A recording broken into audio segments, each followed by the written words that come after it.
tal? ¿Cómo están ustedes? Bienvenidos a una nueva edición de Bioeconomía TV. Y hoy vamos a hablar un poco de la producción de biodiesel. Y para ello estamos en línea con Germán Staninger, Guillermo Fernández Long y Sergio Aguirre de la firma Bioxar, quienes hoy son los principales abastecedores de plantas de producción de biodiesel que se entrega al mercado interno. Vamos rapidito a la presentación del programa y enseguida estamos con él.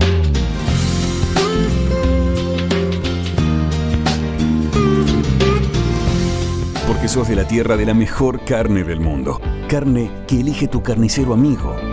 Carnicero que sabe que viene de las mejores vacas. Vacas alimentadas con los mejores pastos. Pastos que crecen en nuestros campos. Campos que tienen la mejor tierra. Tierra que nutrimos con urea. Somos de la tierra del alimento. Y en ese origen está todo. Profértil. Vida para nuestra tierra. Hola Sergio, Germán y Guillermo. Muchísimas gracias por recibirnos. Y lo primero que quiero preguntarles a Guillermo, ¿cómo fue que se metieron o cómo llegaron a producir la primera planta de biodiesel de Argentina? Ya empezamos mucho tiempo antes con algunas incursiones que habíamos hecho a poner en marcha y optimizar algunas plantas en Europa, en el cual tomamos conocimiento primero con la problemática, con la tecnología y demás, fuimos aprendiendo de las distintas tecnologías en Europa. Eso fue a partir del año 96, 98. Y se nos dio la posibilidad en el año 2001 de poder hacer una instalación con transesterificación ácida, asociada a un cliente que justo lo que nos buscaba en ese momento era la concentración de tocoferol y fitosterol. Ahí nos metimos un poquito más de lleno. Ya después, con ese antecedente, nos lleva las distintas alternativas a que antes de que se promulgara la ley en Argentina, empezaron los primeros negocios o intentar hacer negocios de exportación. Por un lado estaba el grupo Vicentín tratando de hacer sus negocios de exportación, y Glencore al mismo tiempo. Era en el momento que en Argentina empezaron los megaproyectos. En ese momento dijeron, bueno, ¿cómo hacemos para, de un aceite que no hay experiencia a nivel mundial, como era el aceite de soja, haciendo biodiesel, cómo podemos hacer algo y ver cómo regular en los contratos en general esa posibilidad de tener ese biodiesel en gran cantidad?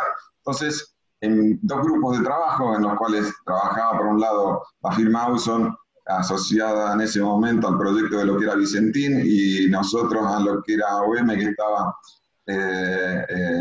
dentro de lo que era el grupo Glencore, empezamos a desarrollar instalaciones con esa experiencia previa que teníamos. Y las primeras fueron plantas en las cuales utilizamos lo que teníamos a mano, porque ya los contratos estaban casi por vencer, entonces empezamos con lo que se tenía en cuanto a equipamiento, sin descuidar muchos aspectos, pero se empezó de esa manera.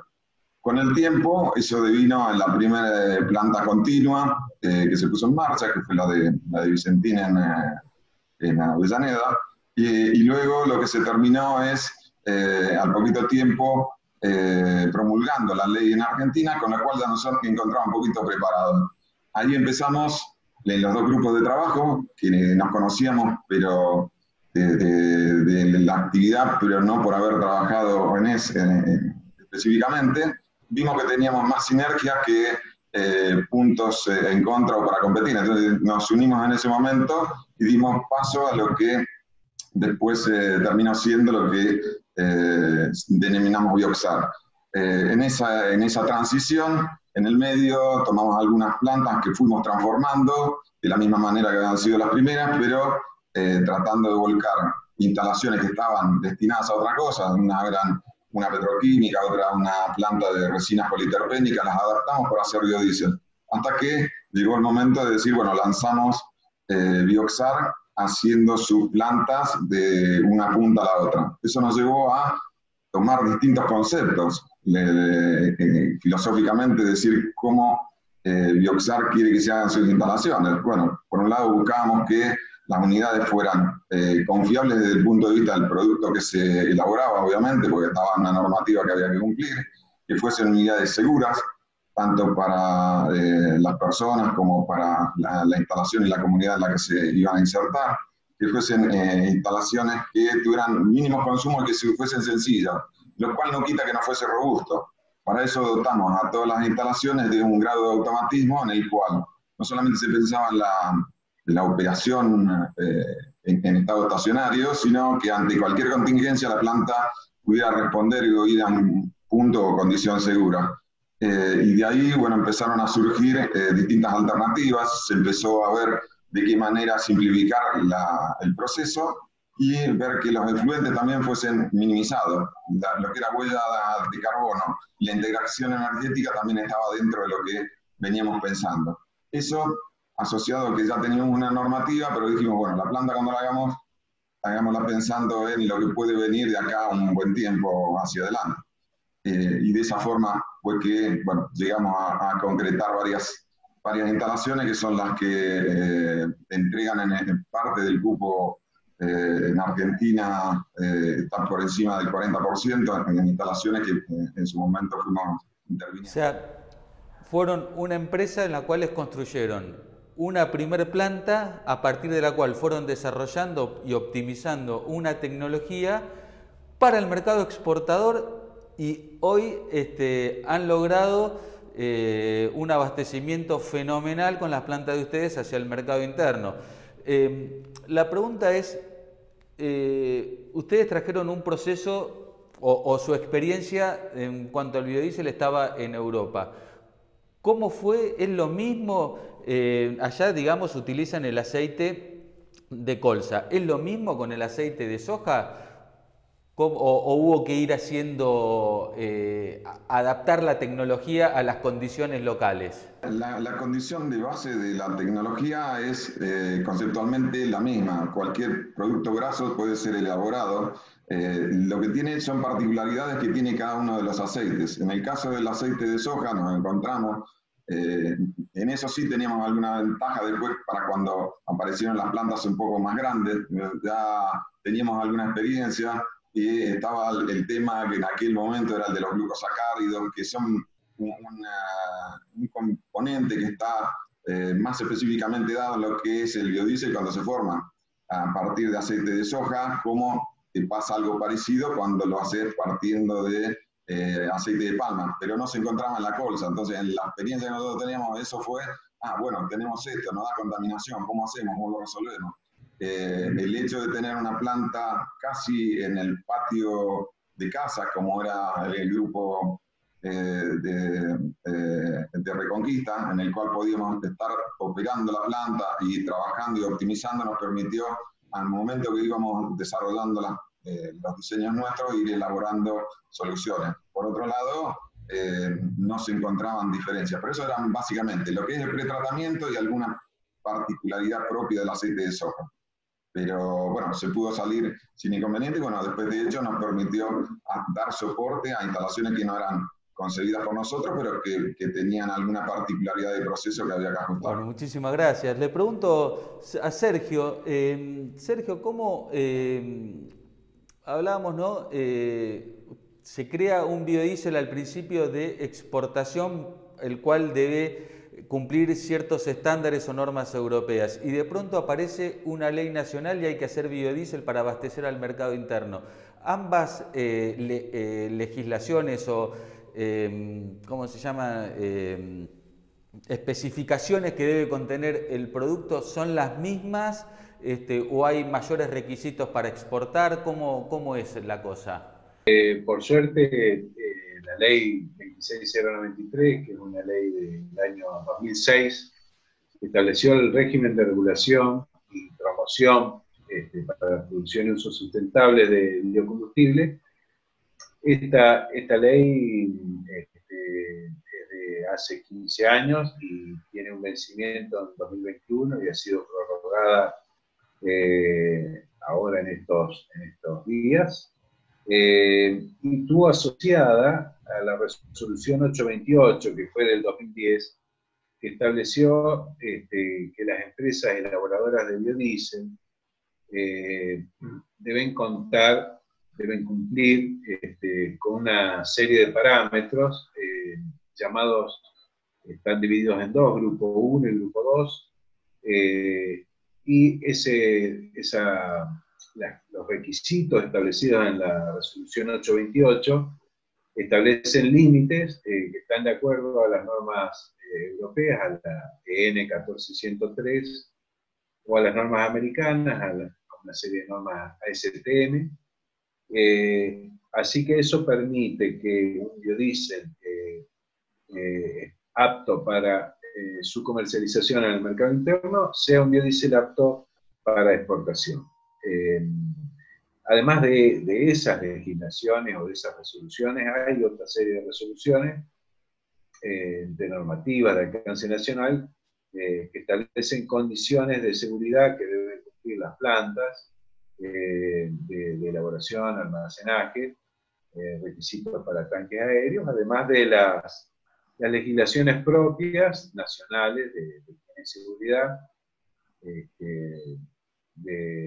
las normas ambientales, tanto nacionales como locales, provinciales, y bueno, y después las normativas que apliquen, tanto sea los registros nacionales de precursores químicos, el Instituto Nacional de Viticultura y otra serie de normas y reglamentaciones que aplican a toda la actividad industrial, tanto sea las licencias ambientales como las normativas y habilitaciones requeridas para las habilitaciones de bomberos, las habilitaciones municipales, los reglamentos para estructuras metálicas o estructuras civiles, que eso compone el panorama normativo de alcance nacional o regional que tiene influencia sobre cualquier actividad industrial, en particular en estas actividades que manejan combustibles e inflamables, y algunos elementos que bueno, requieren sus precauciones, sus controles, su buen arte. A eso me quería, justo te iba a preguntar sobre este tema. Estamos hablando de que estamos produciendo combustibles, ni hablar el etanol, que es extremadamente inflamable, o en todo caso cuando es el biodiesel que se manipula justamente metanol, que es aún más inflamable, es tóxico por mayor, digamos. Entonces me imagino, ¿cómo pensás vos que es la legislación o si habría que hacer algún ajuste ahora que se está hablando de la renovación de la ley en cuanto a la producción o la seguridad de las plantas? En general hay varios aspectos a considerar. Hablamos de aspectos de higiene y seguridad del trabajo que las mismas normas que aplican en la industria petroquímica, en la industria del petróleo, para productos combustibles o inflamables son de aplicación en este segmento de la industria, tanto en la fabricación de biodiesel como en la fabricación de bioetanol, que es el otro aspecto también en donde nosotros tenemos una actividad importante de desarrollo tanto en ingeniería como en soporte a la industria de bioetanol.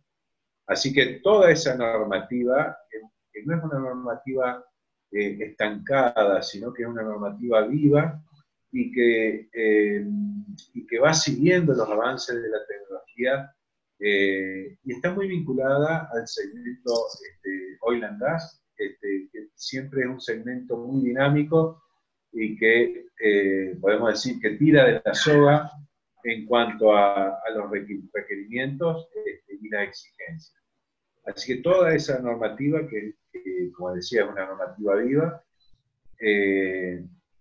va aplicando al segmento, a este sector de biocombustibles, y eso por el lado de higiene y seguridad. Por el lado de las normativas ambientales, todos sabemos que también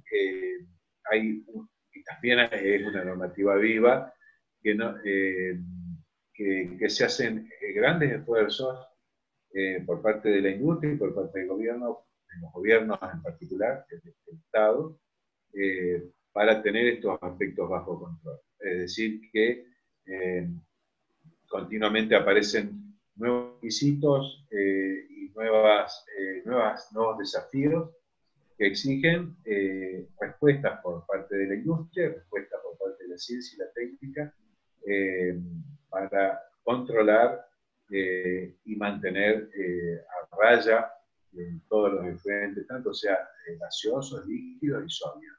En todos esos tenemos reglamentaciones, tenemos regulaciones, incluso en los coproductos también.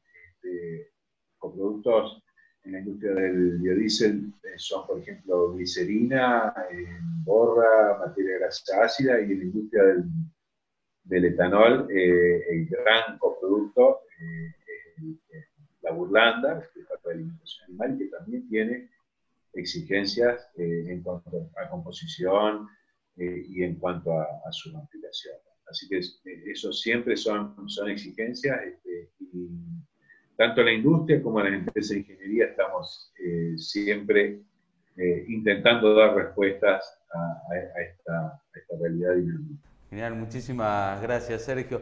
Y le quiero preguntar a Germán, ¿no? Porque estamos hemos atravesado en estos 10 años que lleva de aplicación la ley y otros 4 o 5 años más desde que se instaló la industria. Yo entiendo que ha evolucionado, los precios antes eran una cosa, hoy son mucho más ajustados, los que fija energía, ¿no?, para competir, pero incluso hay cada vez más uso voluntario. ¿Cómo se logra la competitividad para poder decir, bueno, cómo puedo adaptarme a esto nuevo, nuevas demandas que están surgiendo de parte de flotas de ómnibus, de camiones? Bueno, nosotros desde el primer momento, Emiliano, teníamos en cuenta que cuando nosotros empezamos con el proceso Bioxar, los precios eran bastante generosos, entre comillas, los márgenes, perdón, eran bastante generosos desde el punto de vista para hacer biodiesel, sobre todo a nivel interno, porque naturalmente había una ley que quería promocionar y quería dar un premio a los pioneros, a los que primero se animaran. Había una ley que se proponía cubrir un 5%, mínimamente un 5% de mezcla, y eso obviamente requería que mucha gente se pusiera a producir cuanto antes, y para eso, bueno, se habían fijado, digamos, estímulos por el lado del cálculo, de la fórmula de cálculo, de manera de que los primeros que se decidieran, los más rápidos, los más convencidos, tengan, bueno, un premio por hacerlo. En ese margen, y entonces había márgenes grandes, entonces daba lugar a veces a un concepto, a nuestro juicio, errado, de decir, bueno, vamos para adelante, lo más importante es salir rápido y los costos no importa, porque, ¿viste? Y nosotros no, nosotros el primer día tuvimos en cuenta que teníamos que lograr los consumos específicos teóricos, los menores. O sea, obviamente no se puede hacer biodiesel sin consumir metanol porque forma parte de la molécula, pero digamos, teníamos que lograr casi el consumo estequiométrico. ¿Dónde se va el metanol que no está yendo a la molécula del bioéster, del éster metílico? Bueno, entonces debe estar en el aire, debe estar en el agua, debe estar en otros lados. Conclusión, además de que lo estábamos perdiendo, lo estábamos tirando a otro lado. Consecuentemente, nosotros pusimos muchísimo énfasis en integrar la planta, en consumir lo menos posible, en lograr los mejores costos, pero no solamente por los costos, que en ese momento podría llegar a ser una fuerza impulsora que no tenía tantos adeptos, sino porque nosotros estábamos convencidos que cuando esto fuera llegando a la madurez, como todas las cosas, ¿no es cierto? Viste que digamos, cuando uno promociona algo, en un momento se dice, bueno, listo, ya está maduro, ahora cada uno a defender digamos, a que sea lo que tiene que ser, no que ande sin rueditas, digamos, como si, tomando la metáfora del nene que aprende a andar en bicicleta. Entonces, y eso a nosotros nos llenó de satisfacción, y a nuestros clientes vieron coronado su buena decisión haberlos elegido, porque nosotros le decíamos eso, miren, tenemos que lograr que cuando los números se empiecen a poner apretados, podamos seguir funcionando, que no tengamos que ir a pedir, por favor, sino, obviamente, que se respeten las reglas, que se respeten las fórmulas de cálculo, pero que incluso comparándonos con economías competitivas como con Brasil, con Estados Unidos, podamos competir. De manera que fuimos muy cuidadosos en ese aspecto, Emiliano. Cuidar los consumos, cuidar las integraciones, rescatar hasta el último kilo de vapor que andaba dando vuelta, cuidar que no se nos vayan las cosas por otros lados. Y bueno, todo eso, ¿viste?, tiene un efecto sinérgico, reducir la huella de carbono, reducir el impacto ambiental y, lo más importante de todo, cuidar los costos. Y sos competitivo. Entonces, digamos que además esto es un commodity, ¿te das cuenta? O sea, no podés decir, tenés que ser el mejor, digamos, apostar a ser el mejor. Bueno, yo creo que el éxito, el logro mayor de Bioxar fue haber logrado un diseño robusto, un diseño confiable, porque utilizamos marcas y cosas confiables, sin incurrir en sofisticaciones o exceso o sobrecalidades, digamos, es decir, sin incurrir en poner cosas sofisticadas por ponerlas, no, ponerlas porque se justificaban, poner una automatización que lleve la planta a condición segura, que arranque en condiciones seguras cuando rearranca, en fin, toda una serie de cuidados y equipos que estén bien hechos, que sean seguros, que no pongan en riesgo, que no haya un derrame, que no haya un escape, una fuga, que lastime a alguien, en fin, que no haya nada que haga que haya que parar. Entonces las plantas funcionan 360 días o 65 días al año, 7 por 24, y con muy buenos costos. O sea, es tecnología que se puede vender en cualquier lado del mundo, sin... o sea, obviamente lo digo yo porque soy de la empresa, pero te lo digo hiper convencido de eso, no es anata. Te hago una última pregunta, Germán. O sea, se habla mucho de que la soja está variando o año a año el contenido proteico o el contenido, lo mismo sucede quizás con el aceite, que no es la misma composición. ¿Esto cómo afecta el proceso? Porque aquí hay que lograr un producto que sea estándar, que sea el mismo todos los años, la misma calidad, para que tenga el óptimo funcionamiento en el motor. Esta variabilidad de la cosa, incluso mismo hasta los subproductos quizás, o la glicerina, que hoy prácticamente se refina casi toda. ¿Esto es un dolor de cabeza? ¿Es un desafío? ¿Es algo que se tiene controlado? No, en eso básicamente es un poco lo que va pasando todos los años. Nosotros, más allá de lo que es biodiesel o bioetanol, tenemos una experiencia de ya de muchos años trabajando con aceite, y es un poco lo que vos decías, Emiliano. Esto es un ser vivo, el cual se va modificando año a año, e incluso dentro del mismo año, dentro de la misma campaña va variando, tiene variaciones en función de la latitud, etc. Todo eso se va teniendo en cuenta y ajustando parámetros. Un poco como decía Germán, la idea era ver que los equipos sean lo suficientemente fiables y la planta tenga esa capacidad de respuesta ante los cambios de la materia prima. Esencialmente eso, Emiliano, va apuntado a lo que es el pretratamiento del material que vos vas a ingresar a la planta de biodiesel. Eso es lo que hace que los distintos aceites, podríamos estar hablando de hacer que la misma instalación hoy trabaje con cebo vacuno, con aceite de pollo, con aceite de girasol, por decirlo, sería un disparate, pero digamos, se podría, cualquier materia prima, haciendo el pretratamiento adecuado, podría trabajarlo. De hecho, es un poco lo que se hace. Y en cuanto al otro, la planta ya tenía un módulo de pretratamiento que lo que hace es ajustarlo en función de lo que vos mencionabas. Bueno, si bien la semilla en sí varía con su contenido proteico. A nivel del aceite, el mayor componente, o el más complejo de evaluar es por la clorofila, que después te pegan lo que es estabilidad oxidativa, bueno, fosfolípidos, etcétera, pero son parámetros que estamos acostumbrados a manejar y que con la unidad de pretratamiento se puede trabajar sin problema. Guillermo, Germán, Sergio, muchísimas gracias por haberse prestado a conversar por nosotros, por darnos todo este pantallazo de la tecnología de biodiesel, ¿no? Un combustible que tiene un gran presente y muchísimo futuro a pesar de la coyuntura.